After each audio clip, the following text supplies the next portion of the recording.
Hello tout le monde, j'espère que vous allez bien. Aujourd'hui je vous retrouve avec Caroline. Alors on est dans une configuration un peu digitale comme on avait fait avec Sandrea. Donc en fait pour vous expliquer, Caroline est juste là sur mon téléphone. C'est pour ça que je regardais peut-être un petit peu en bas puisque Caroline habite en Espagne. Et donc la seule façon pour nous de faire un clic d'Alix, c'était de faire un clic à distance. C'est pour ça qu'on se retrouve comme ça quoi. En tout cas merci beaucoup d'avoir accepté, ça me fait trop plaisir parce que moi je te suis depuis... Je pense que tu fais partie des premières youtubeuses, enfin la chaîne c'était une des premières chaînes que j'ai suivies. C'est vrai? À l'époque avec les tutos pour les cheveux. Genre comment faire une tresse épi, tous ces trucs là.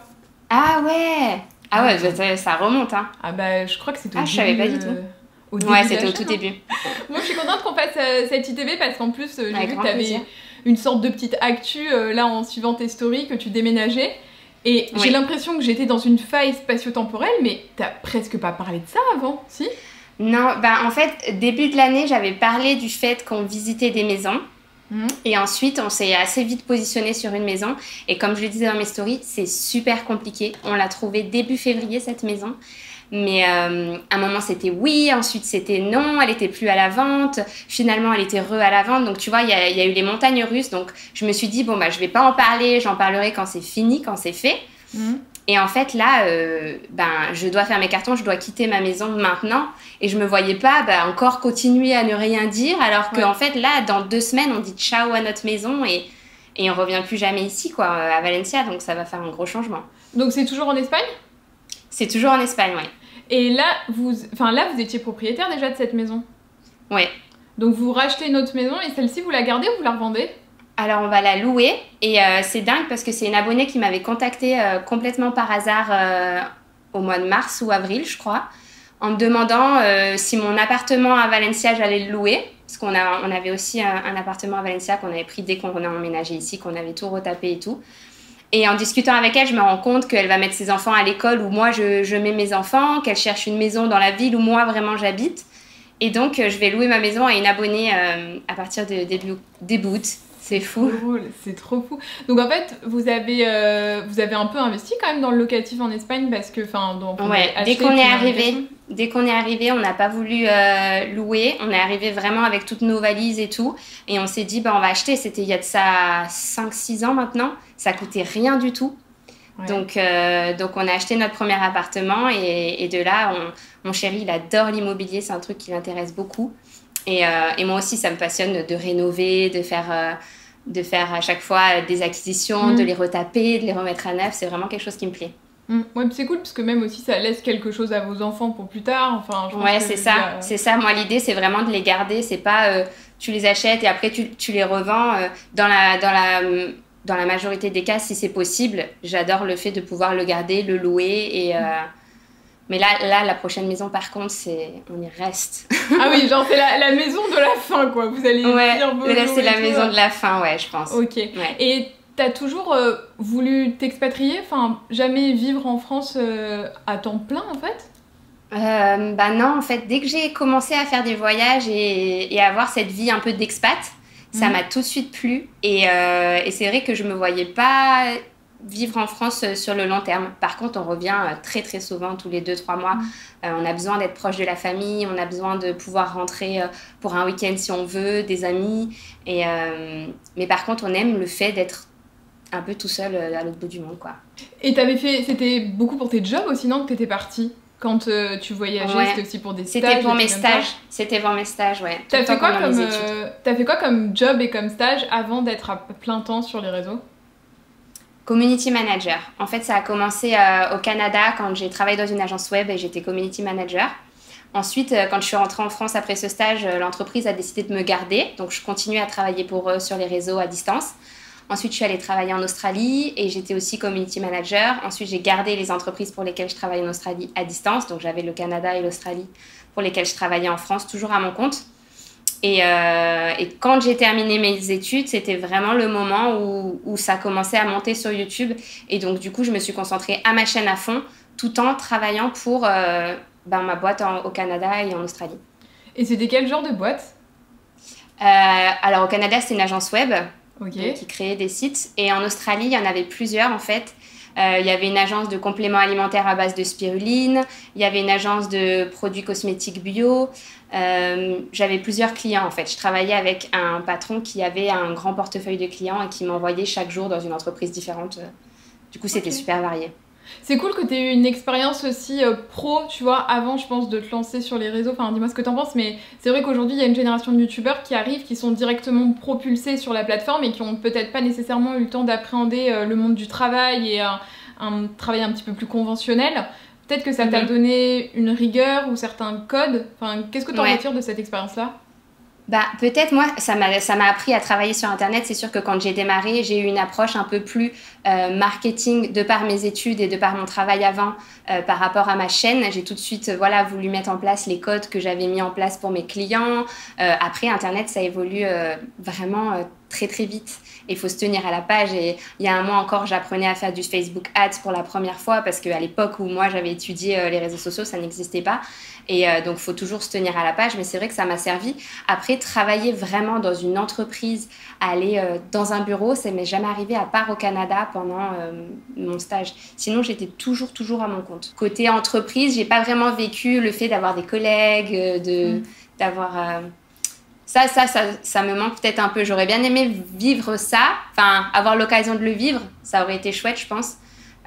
Parce que sinon, c'était toujours un peu à distance, quoi.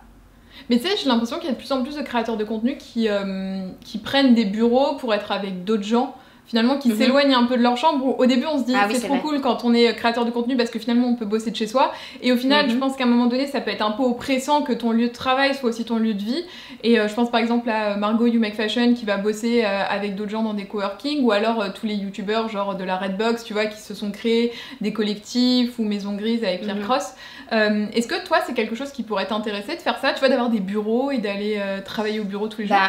Dans l'idéal, si jamais j'étais proche de mon équipe, pourquoi pas. J'adore discuter avec elles toute la journée et enfin voilà, mais ça se passe tout le temps sur WhatsApp parce que même elles sont pas au même endroit géographiquement.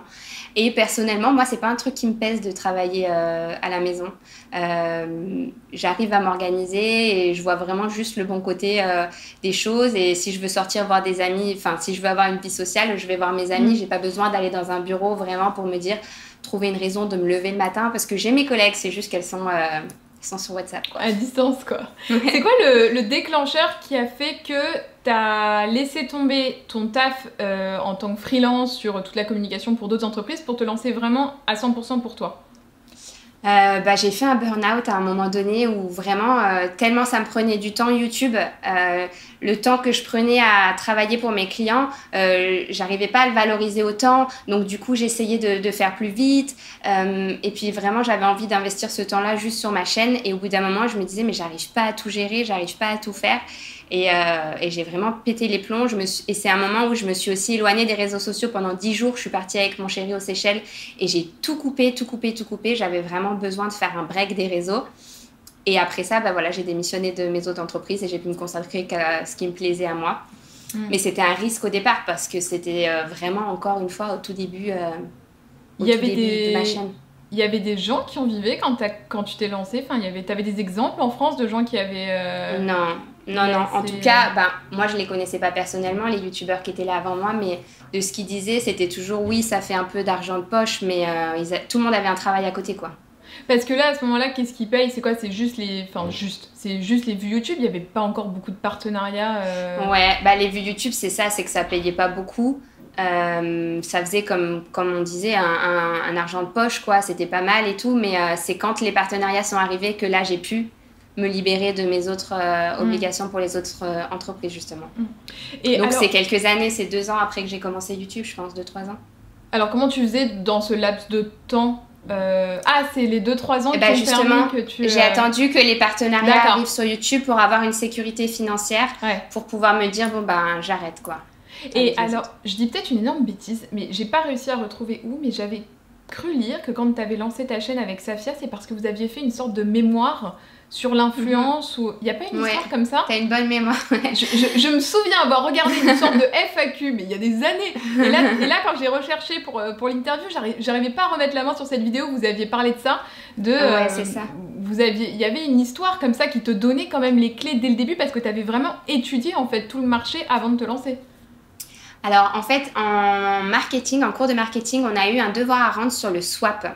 Et le swap, c'est un phénomène qui était ultra à la mode à l'époque, de s'échanger des box entre inconnus, juste après avoir répondu à un questionnaire sur les goûts, ce qu'on aimait bien, ce qu'on aimait bof et tout, et ce qu'on aimerait recevoir.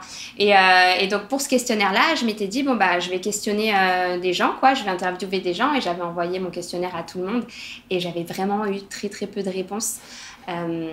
Et du coup je m'étais dit bon ben je vais me mettre dans la peau d'une youtubeuse, je vais faire un swap et comme ça je l'intégrerai dans mon mémoire. Et donc c'est de là que j'ai sorti la première vidéo swap avec Safia. C'était la toute première vidéo de la chaîne, où juste avant on avait fait une vidéo présentation histoire de dire enfin voilà, à la base c'était pour mon devoir scolaire que j'ai fait cette vidéo et ce swap, et ensuite je me suis dit pourquoi pas le poster maintenant qu'il est fait. Donc voilà. Et donc, en fait, c'est parti de là. Mais c'était filmé en... C'était pas du tout pour YouTube à la base, hein. C'était filmé en format vertical, juste pour mon dossier. Enfin voilà, c'était vraiment pas pour ça à la base. Et après, comme on a vu, on s'est pris au jeu, on a vu que ça plaisait et tout. Et c'est comme ça que c'est parti, quoi. Et est-ce que vous avez eu une bonne note à ce devoir ? Oui, je crois. Et puis, je crois que j'avais recontacté ma prof quelques années plus tard. Et des fois, elle me citait en exemple dans ses cours de marketing et tout. Je lui avais dit, mais vous vous rendez compte, c'est ce devoir-là qui m'a fait atterrir sur YouTube et avoir mon boulot aujourd'hui et tout. Oui, donc, ça t'a permis, je pense, comme tu le disais juste avant, aussi par ton boulot de community manager, tu vois, de choper les codes de tout ce qui était tendance web et d'arriver à voir ce qui marchait. Parce que je me souviens que vraiment, votre contenu sur la chaîne à ce moment-là, où c'était l'époque du... je me souviens de ça, les routines pique-nique. Enfin, tu sais, les trucs genre hyper colorés avec du mint, du rose. Vos montages se démarquaient beaucoup. Où est-ce que tu chopais cette inspiration ? Est-ce que tu allais prendre ce qui se passait un peu ailleurs, genre aux États-Unis, en Angleterre, qui était peut-être un peu près... Voilà, c'était ça ma question. Complètement. En fait, moi, en ayant travaillé au Canada, j'ai directement vu que là-bas, ils étaient complètement précurseurs au niveau des réseaux sociaux, au niveau du web en général. Et de la même façon, les États-Unis, les youtubeuses là-bas, au niveau des montages, elles étaient vraiment, vraiment avancées par rapport à la France. Et du coup, on avait repris les codes des youtubeuses américaines qu'on adorait regarder. C'était vraiment... moi, je passais tout mon temps à regarder des youtubeuses américaines. Et du coup, on essayait de faire à notre façon, tout en reprenant un petit peu les mêmes codes, puisque c'est ce qui plaisait, c'est les vidéos qui plaisaient. Et ouais, c'est pour ça qu'au début, on faisait plein de vidéos dans ce genre-là, quoi. Tout est parfait, tout est coloré. Ouais. Est-ce que, avec le recul, c'est quelque chose que tu referais, tu sais, de faire des contenus très lisses? C'est ce qu'on attendait à ce moment-là des youtubeuses. Est-ce qu'avec le recul, tu regrettes d'avoir fait ça, d'avoir un peu lissé ou pas? Non, moi, c'est vraiment un contenu que... Enfin, on n'était pas là en mode... c'est la vraie vie, c'est comme ça que ça se passe, etc. C'était vraiment de l'éditorial pour moi. C'était vraiment de la mise en scène. Il y avait un énorme travail de montage. Je veux dire, les gens n'étaient pas dupes. Ils le savaient que tout était mis en scène à cette époque-là. Et c'était pour ça aussi que les chaînes de vlog étaient vraiment à part des chaînes beauté, parce que les chaînes beauté, c'était vraiment toute une mise en scène... derrière. Après, je le referai pas forcément maintenant. Elles ont beaucoup changé, mes vidéos maintenant par rapport à avant. Mais sur le moment, c'est vraiment quelque chose qui m'éclatait. Oui, parce que c'est vrai que dans les vlogs, finalement, on voyait les moments où vous déplaciez les lampes pour que ça aille bien, où vous filmiez les plans que vous allez faire. Et c'est vrai que ça rendait le contenu, le contenu un peu plus naturel. Est-ce que toi, tu as envie de faire fusionner tes deux chaînes, là, justement, parce que tu en parles, parce que tu as ta chaîne vlog et ta chaîne principale. Il y a beaucoup de créateurs de contenu maintenant qui fusionnent, puisqu'effectivement, les contenus deviennent de plus en plus lifestyle et orientés de plus en plus vlog, ou tu aimes bien garder ces deux côtés? J'y ai pensé plusieurs fois, et chaque année, je crois en décembre ou en janvier, je me repose la même question. J'ai jamais encore sauté le pas. Je sais pas si c'est quelque chose qui plairait ou si les gens aiment quand même que ce soit séparé. Pour l'instant, ça me dérange pas d'en avoir deux. J'arrive à quand même poster du contenu sur chacune des chaînes tous les une semaine, 10 jours. Mais pourquoi pas après, oui, les fusionner. Après, c'est vrai que j'ai du mal à me dire que je vais abandonner ma chaîne de vlog, parce qu'il y a tellement de souvenirs dessus que ça m'embêterait qu'elle passe à l'oubli pour mettre toutes mes nouvelles vidéos sur ma chaîne principale et que la chaîne de vlog ne soit plus du tout visionnée, qu'elle n'existe quasiment plus, quoi. C'est ça aussi qui m'embêterait. Je me demandais, parce que je me rends pas compte, est-ce qu'il y a aussi un intérêt financier à faire ça pour les vues YouTube, ou ça a pas, ou c'est trop infime la différence que ça ferait? Je me suis posé cette question. Je sais pas. Ouais, peut-être sur la chaîne principale, là où tu as le plus d'abonnés, c'est là où tu es Ouais. censé le faire plus de vues. Après, les gens se sont abonnés pour un certain type de vidéo. Donc pour moi, de balancer des vidéos vlog dessus parce que ça rapporterait plus, je vois pas trop. Enfin, Non je mais vois c'est pas pas, l'intérêt. je Moi, me c'est suis pas posé pour. cette question, ouais, à un moment donné, s'il n'y avait pas aussi, tu vois, sous-jacent, peut-être un intérêt financier qui Peut-être. était que si tu faisais moins de En vues. espérant faire plus de vues. Après, moi, je pars pas de ce principe. Je pars du principe que si les gens n'ont pas envie de regarder un vlog, ils vont pas le regarder et que plutôt c'est le côté perdre mes vidéos de la chaîne de vlog qui m'empêche de faire ça. Et aussi le fait d'imposer un contenu pour lequel les gens ne se sont pas abonnés à la base. Donc, c'est tellement une discussion, voilà, il y a des pour, il y a des contre et tout, que pour l'instant je fais rien, j'attends de voir. Genre, tu mets Si la tout le tête monde dans se le met à le plat. faire, il n'y a plus que Caroline qui a une chaîne Caroline Vlog. Ok, je vais peut-être y réfléchir, mais pour l'instant ça me va. Ok. Et en 2016, il y a un tournant qui se prend sur ta chaîne, puisqu'à la base, donc, comme on disait, tu étais en duo avec Safia, donc Safia Yad, vous avez votre chaîne Caroline Safia. Il y a une scission entre vous deux, et donc toi tu récupères la chaîne, Safia avait son autre chaîne. À ce moment-là, c'est quand même un gros buzz sur internet. Ouais. Il y a les vidéos qui tournent, les extraits qui tournent encore de temps en temps aujourd'hui. Et je voulais. T'es revenu 1000 fois sur ce sujet, enfin voilà, il y a tout qui a été dit, mais moi je voulais juste savoir le moment où tout ça se passe, quand tu te retrouves au cœur d'un bad buzz comme ça, comment est-ce que tu le vis, où est-ce que t'es à ce moment-là, et qu'est-ce que tu penses, enfin qu'est-ce qui se passe cette soirée-là en fait de scission? Bah ouais, tu réalises pas trop en fait, ça s'est enchaîné tellement vite. Je crois que tout s'est passé en un mois de temps. Donc sur le moment, tu réalises pas trop. C'est genre tous les matins, tu te réveilles et tu te dis mais est-ce que c'est vraiment ce qui s'est passé? Est-ce que c'est vraiment ma vie? Tu sais, comme quand il y a un truc vraiment qui arrive dans ta vie où tu te dis plus rien sera jamais pareil. Je sais pas si ça t'est jamais arrivé, mais moi ça m'est déjà arrivé. Tu te dis oh, est-ce que ça s'est vraiment passé? Tous les matins, et t'attends que ça passe et on te le rappelle. Plusieurs semaines encore après, ça prend du temps à passer. Et ouais, quand t'es dedans, t'es noyé un peu. T'es noyé, hein. Tu mets du temps à t'en sortir. Tu te dis que... Tu t'es dit à un moment donné que t'arriverais jamais à reprendre le dessus, enfin que tout le temps... Non. En fait, sur le moment, j'ai continué à produire mon contenu, à avancer comme si de rien n'était. Vraiment, c'est ce qui me permettait de garder la tête hors de l'eau. Peut-être que si j'avais complètement arrêté à ce moment-là, que j'avais pris du temps pour réfléchir et tout ça, c'est là que j'aurais sombré et que je serais peut-être jamais revenue. Et c'est vraiment mes vidéos à ce moment-là et tous les abonnés qui étaient derrière moi qui gardaient la tête hors de l'eau à un moment où j'en avais besoin, quoi, qui m'ont soutenue, qui m'ont aidée. Et vraiment, le fait d'avoir continué, je sais plus, j'ai dû garder mon planning de 1 à 2 vidéos par semaine super longtemps juste après. J'ai lancé d'autres projets, un court-métrage, d'autres projets qui ont bien marché et qui m'ont aidé à aller de l'avant et à avancer, parce que c'est sûr que sur le moment, tu te dis, mais c'est bon, qu'est-ce qui vient de m'arriver, quoi. Ouais, parce que tu sais, vraiment, je me souviens genre de cette soirée, quoi, du truc sur Twitter et tout, et c'est vrai que toute cette partie buzz et comment surmonter un buzz quand tu te retrouves comme ça dans la tourmente sur les réseaux, c'est quelque chose qui m'intéresse beaucoup, parce que c'est vrai qu'on se questionne pas forcément sur ça, sur ce que peuvent ressentir les gens quand ils se retrouvent au cœur, tu vois, peu importe le parcours dans lequel t'es. Je pense qu'en plus, les gens ne s'y attendaient pas du tout. Et on n'est pas du tout des personnes à buzz à la base. Tu vois, c'est pas comme quand aujourd'hui il y en a des buzz de gens de la télé-réalité. Moi, je suis pas ce milieu, mais du coup, les gens s'y attendent peut-être plus ou moins. Je pense que ce qui nous est arrivé à l'époque, c'est que personne s'y attendait. Nous-mêmes, on s'y attendait pas et on n'était pas consciente que ça pouvait exister comme ça, un buzz énorme où toute la presse se met à en parler. Tous les gens commencent à prendre parti, on est pris dans un tourbillon vraiment, et sur le coup c'est pas du tout un truc positif. Alors oui, du coup on a tout l'attention sur nous. Moi ma chaîne elle a continué à monter après, mes réseaux et tout, parce que tout le monde arrive pour vouloir avec du popcorn attendre qu'est-ce qui va se passer ensuite, quoi. Donc non, sur le moment t'es là, t'as juste envie que ça passe en fait. T'as juste envie que les gens arrêtent d'en parler et que ça passe. Et au niveau des partenariats, et des gens avec lesquels vous travaillez, est-ce que ça a eu un effet positif ou négatif sur tes relations de travail? Pareil en fait. Je pense que les marques n'ont pas pris parti et que le travail a continué.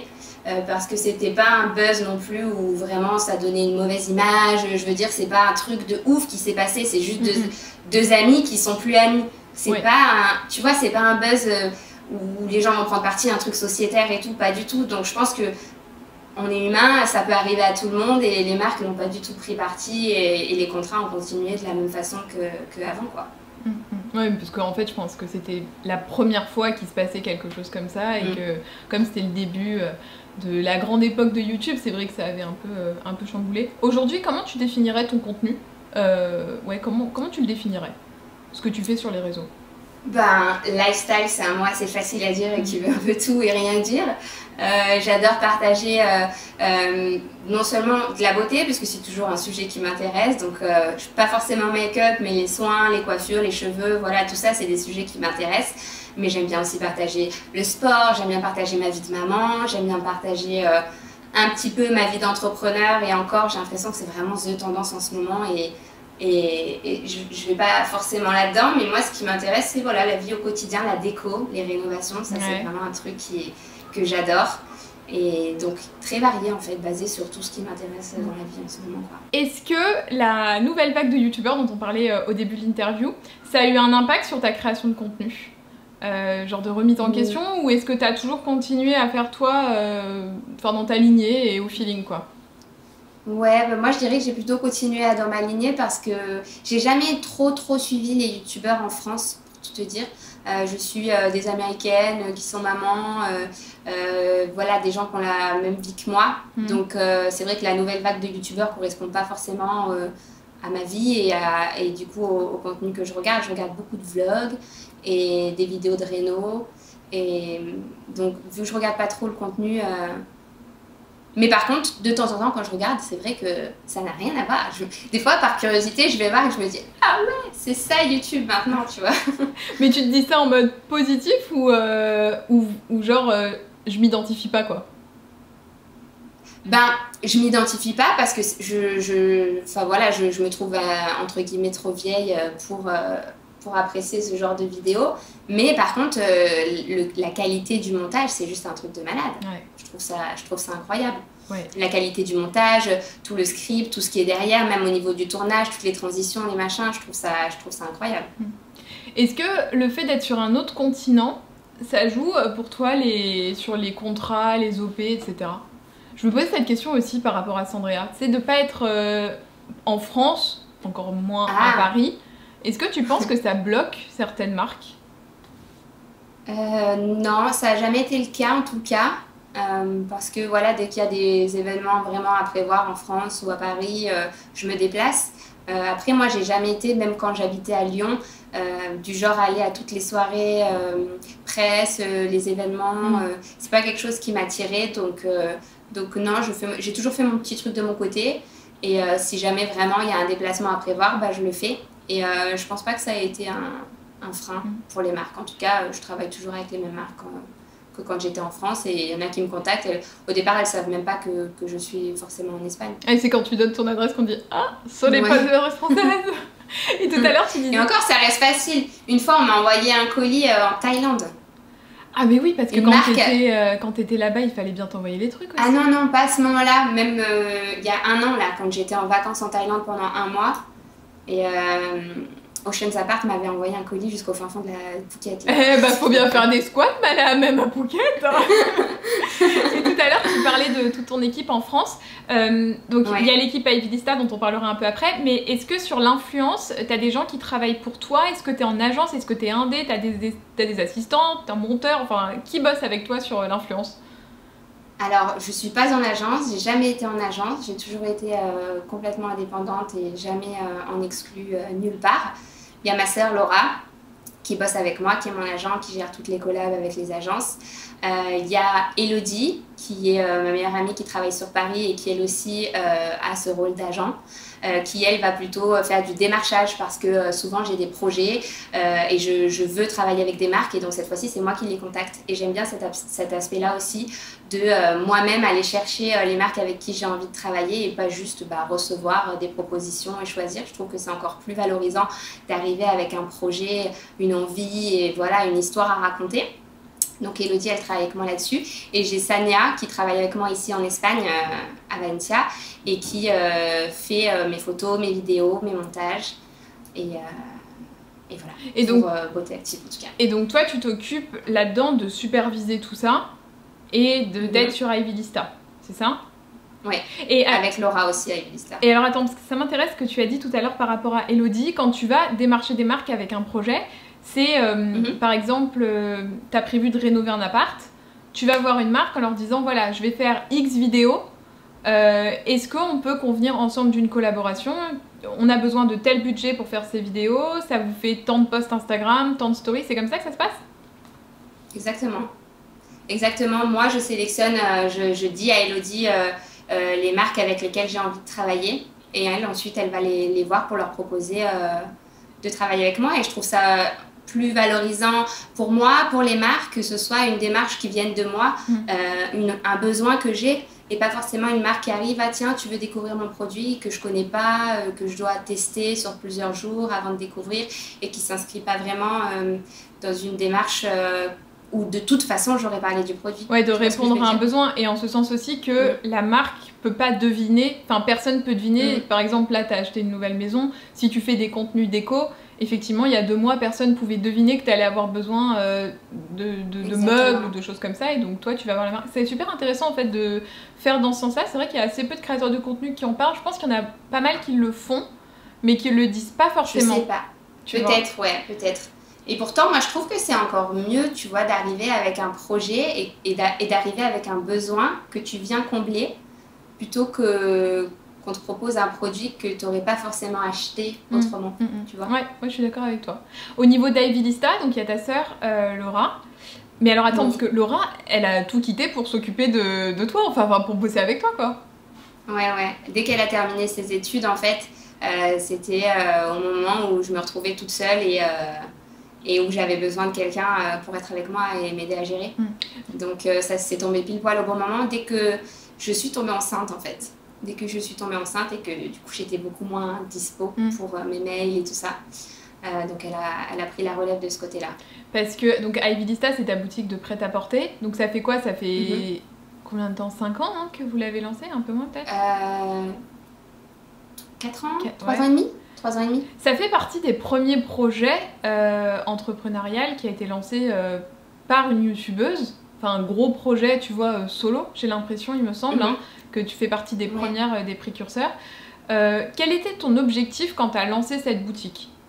Et est-ce qu'aujourd'hui, tu as l'impression de l'avoir atteint ou en tout cas d'être proche de ce que tu souhaitais faire à moyen terme?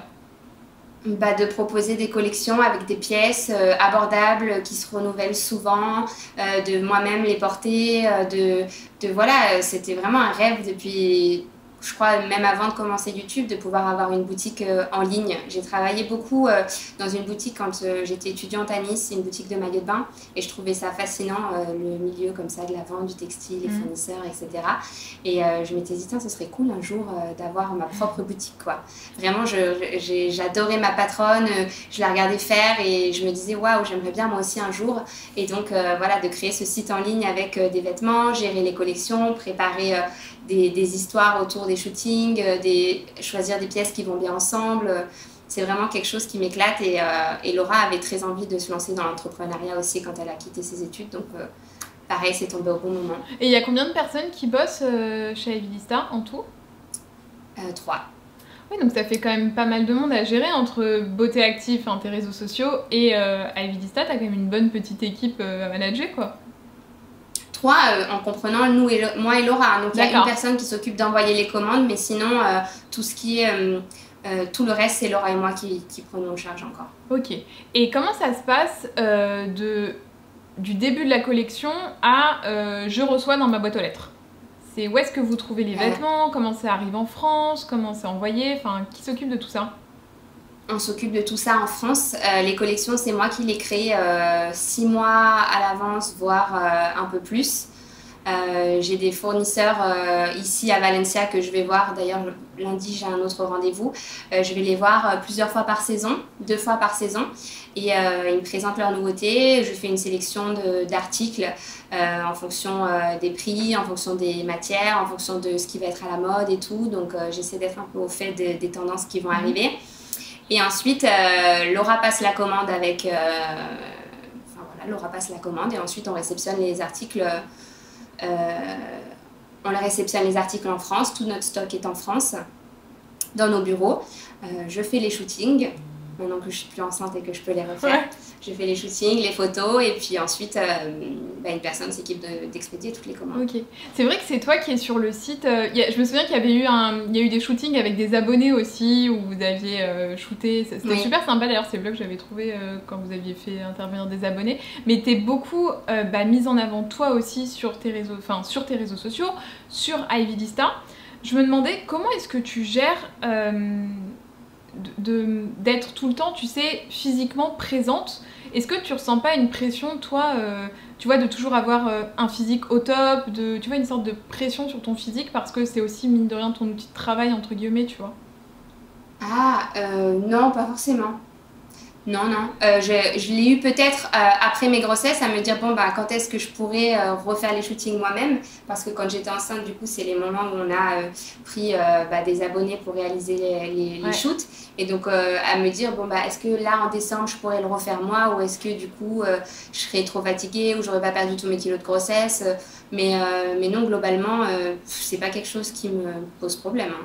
J'ai déjà shooté avec des tailles différentes pour les vêtements Ivy Lista. J'avais pas toujours la même forme et ça me posait pas de soucis. Mais de façon globale, tu as un rapport relativement sain à ton corps, et les réseaux sociaux et ton taf sur Ivy Lista, ça t'a jamais créé, tu vois, des complexes ou des choses qui peuvent te mettre mal à l'aise?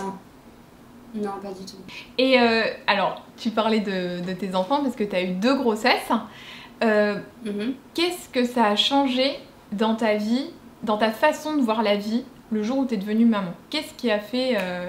qu'est-ce que ça a changé? La responsabilité, hein. La responsabilité avec un grand R, hein, parce qu'avant, tu te soucies que de toi, tu sais pas à quelle heure tu vas manger, à quelle heure tu vas rentrer, et puis d'un coup, il y a des gens qui dépendent de toi, qui ont des horaires plus ou moins à respecter, et donc la responsabilité, moins de temps pour soi, et voilà, le fait de devoir s'occuper d'autres personnes avant de penser à toi. Est-ce que tu t'es tout de suite sentie mère, ou est-ce que c'est venu après? Pas tout de suite, hein. Mais en fait, t'as pas trop le choix. Quand t'allaites ton enfant, que tu te réveilles toutes les 2-3 heures la nuit et qu'il est là et qu'il demande que toi, oui, je me suis sentie mère directement. Comment faire autrement? Enfin, j'étais tout le temps collée à mon enfant. Je ne le laissais même pas une heure. Au début, je pouvais pas, quoi. Donc, ce rôle, il m'est tombé sur les épaules direct. Il n'y a pas peut-être, non, je sais pas. Il m'est arrivé. Mère, je me le suis sentie tout de suite. Après, une bonne mère, pas forcément. T'as flippé ou pas? Quand, complètement. La première fois qu'on te pose ton bébé sur toi, ou je sais pas si ça tu l'as fait ou pas, quand t'as accouché, le pot à pot. Oui, je l'ai fait. C'était un moment magique, magnifique, vraiment de fou. Mais j'ai plus flippé dans les jours qu'on suivi, où là tu réalises que c'est pas quelque chose que tu peux mettre de côté pour aller te reposer, tu vois, que c'est un truc qui va rester que c'est un enfant qui va rester avec toi et qui a besoin de toi pour survivre. Les enfants, quand ils naissent, ils peuvent pas survivre, les humains, sans leurs parents, donc c'est un besoin vital. Ils ont besoin de toi pour les nourrir, pour les changer, pour prendre soin d'eux, pour qu'ils tombent pas malades. Donc la responsabilité, elle est assez énorme. Et est-ce que dans ta création de contenu, ça a changé quelque chose? Parce que j'ai l'impression que quand une personne sur les réseaux sociaux annonce qu'elle est enceinte, elle prend un peu d'abonnés, parce qu'il y a toute une communauté maman qui arrive, peut-être curieuse, tu vois, de suivre ton parcours de grossesse, si tu le médiatises, de suivre les premiers pas de tes enfants. Oui. Et est-ce que t'es tentée de faire beaucoup de contenu autour de ça? Comment tu gères en fait ta créa de contenu quand ça prend tellement de place déjà physiquement et puis dans ta vie pour, tu vois, pour ton contenu? Comment t'as géré en fait? Alors oui, c'est vrai qu'il y a beaucoup d'abonnés qui sont arrivés, je m'y attendais pas du tout. Je crois que quand j'avais partagé ma vidéo pour ma première grossesse, j'avais pris 10 000 abonnés dans la journée. Ah ouais, c'est énorme. Un truc de malade. Donc c'est vrai que ça peut être tentant. Après, honnêtement, moi, j'avais pas le temps. Mon contenu, j'en ai fait beaucoup moins qu'avant d'accoucher. Alors pendant la grossesse, oui, j'ai fait beaucoup de contenu au sujet de la grossesse, mais pas plus que d'habitude. Et après l'accouchement, j'ai fait moins de contenu que d'habitude. Et pas parce que j'avais pas cette pression de faire plein de contenu parce qu'il fallait partager beaucoup. En plus, moi, j'avais choisi à l'époque de garder cette partie-là de ma vie complètement privée. Donc j'allais pas faire des vidéos toutes les semaines en parlant de mon bébé juste parce que ça faisait le buzz et que j'allais gagner des abonnés. J'étais trop fatiguée pour ça, franchement. Mais alors, tu dis garder ça privé, c'est-à-dire que t'exposais pas tes enfants, c'est ça? Enfin, t'exposais pas leur visage? C'est ça qui a changé c'est quoi la différence entre quand t'as accouché et maintenant à ce sujet-là? Bah ouais, non, je les exposais pas du tout. Je voulais absolument protéger leur visage, protéger leur vie privée, que ce soit un choix que eux fassent. J'en avais beaucoup parlé sur ma chaîne. Et puis, ça a changé, ça, il y a combien de temps? Il y a un an, je pense. Ouais. Il y a un an où je me suis dit, bon là, c'était plus des petits bébés nourrissons, c'était plutôt des... Enfin, ils avaient grandi et de moins en moins, en fait, j'étais en accord avec ce que j'avais décidé. Et même en parlant avec des amis, avec ma famille, avec Joanne, on en a énormément parlé avant de les montrer. Et on s'est dit que si on les montrait de temps en temps, pas que ma chaîne devienne une chaîne vlog famille, c'est pas du tout le cas. Ils participent jamais activement à mes vidéos, je fais pas des collaborations avec leur visage, etc. Mais par contre, s'ils passent derrière, je me prends plus la tête à vouloir les flouter absolument, à vouloir les mettre de dos, à les mettre dans une petite bulle. Ça, j'ai arrêté. Je ne les surexpose pas, mais par contre, je ne les cache pas à tout prix. D'accord, ok. Ton chéri, au niveau de votre famille, de l'exposition de votre vie de famille, parce que on le voit finalement assez peu quand même dans les vidéos, que ce soit en vlog, bah sur ta chaîne principale déjà on le voit quasiment jamais, à la limite si on le voit c'est dans les vlogs. Qu'est-ce que vous avez comme réflexion sur ce que vous pouvez partager de votre vie de famille au monde? Parce que je pense que tu le consultes, enfin sauf peut-être pas, mais tu le consultes quand même pour tout ce qui concerne vos enfants, votre vie ensemble. Quelle réflexion il a par rapport à ça, à l'exposition sur internet? Lui de base il est très privé, il partage pas beaucoup même sur ses réseaux à lui, sur son compte Instagram il doit poster une fois tous les 3 mois, il est très réservé et très privé et c'est vrai que quand je partage trop il me le fait remarquer et du coup j'essaie au maximum de partager des choses qui me sont propres à moi et pas forcément à ce qu'on va faire le week-end avec les enfants. Donc je poste plus des stories dans la semaine sur ce que je fais, les produits que je découvre, le côté un peu entrepreneur et tout ça, ou la déco. Mais la vie de famille, les enfants, les activités, beaucoup moins parce que je sais que ça le dérange et que... Ouais. C'est sur ces trucs-là qui t'a peut-être déjà dit ça nous regarde nous quoi en fait. C'est ça en fait l'idée. Ouais, c'est ça. C'est ça, ouais. Des fois à la fin de la journée, il se dit mais tu te rends compte que là les gens ils savent toute la journée tout ce qu'on a fait de tout le week-end et tout. Donc voilà, donc c'est vrai qu'il est ok pour que je partage mes trucs à moi la semaine, mais pas tous les week-ends, tout le temps, tout ce que je fais. Et c'est pour ça aussi que je fais un petit peu moins de vlogs depuis que j'ai des enfants, parce que je trouve que c'est en fait... Justement, par rapport à ce que je disais avant, où j'ai pas envie de les surexposer et de les utiliser pour mon contenu, dans un autre sens, c'est difficile de vlogger le week-end sans... ils font partie de mon week-end, quoi. Ils font partie de ma vie, je suis tout le temps avec eux. Donc, faut que je trouve la balance encore entre filmer mon contenu, moi, cool, avec mes activités, mais sans trop exposer les enfants. D'accord. On t'a déjà proposé de faire des collabs avec tes enfants? Oui, encore cet été, ça m'est arrivé et j'ai dû refuser parce qu'ils voulaient que je vienne sur place, sur site avec mes enfants, qu'on fasse du contenu sur place et tout. Alors en soi, c'est une marque qui est chouette, que j'utilise et c'est pas un truc qui, je pense, aurait un impact négatif sur leur vie plus tard. Mais c'est pas quelque chose que j'ai envie de faire. J'ai envie que quand eux, ils ont l'âge de savoir s'ils ont envie de faire la promotion d'une marque et tout, pourquoi pas qu'ils le fassent, mais pas moi leur imposer. Ok. D'accord, je vois où tu mets ta limite. Si un jour ta fille ou ton fils vient te voir, je sais pas, genre... Quel âge pour toi ce serait l'âge de... Ok, t'as le droit d'avoir un compte Instagram? L'âge... Ah, compte Instagram? Tu sais, de faire un petit peu d'influence, quoi. De se lancer un peu. Ah, ouais, quand ils ont la notion de ce que c'est, en fait. Quand ils auront la notion de ce que c'est et de ce que ça implique et... Et pourquoi pas, ça aussi j'en ai déjà parlé avec mon chéri, c'est un sujet qu'il va falloir qu'on réaborde quand ils auront l'âge, parce que je vois pas le mal non plus quand ils ont, je sais pas moi, une dizaine d'années, s'ils ont envie, tu vois, de faire de la promotion de produits, de juste faire des photos, quoi, des photos innocentes et après mettre ça du coup sur un compte pour eux bloqué pour quand ils ont 18 ans, pourquoi pas? Je sais pas, ça c'est encore un sujet en discussion. Oui, je vois ce que tu veux dire. Mais tu vois, il y en a plein des enfants qui sont pris en photo pour des magazines, pour des sites, des enfants mannequins.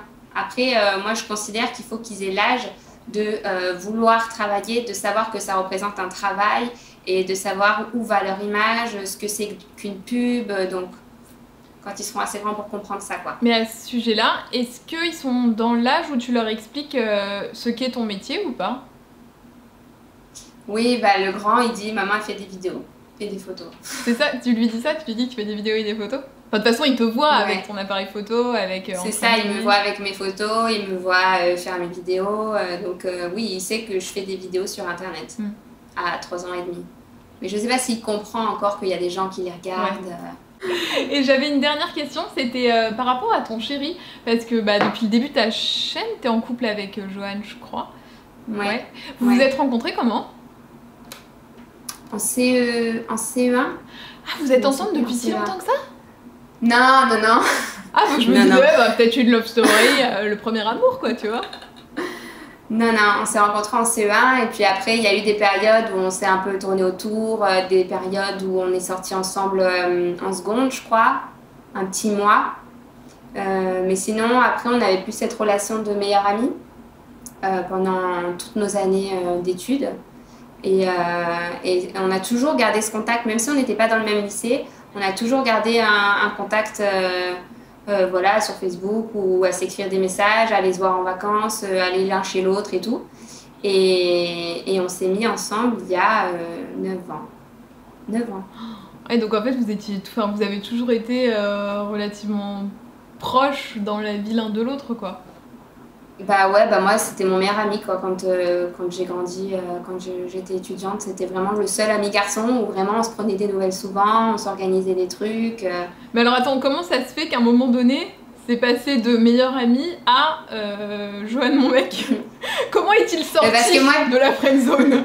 De la friendzone.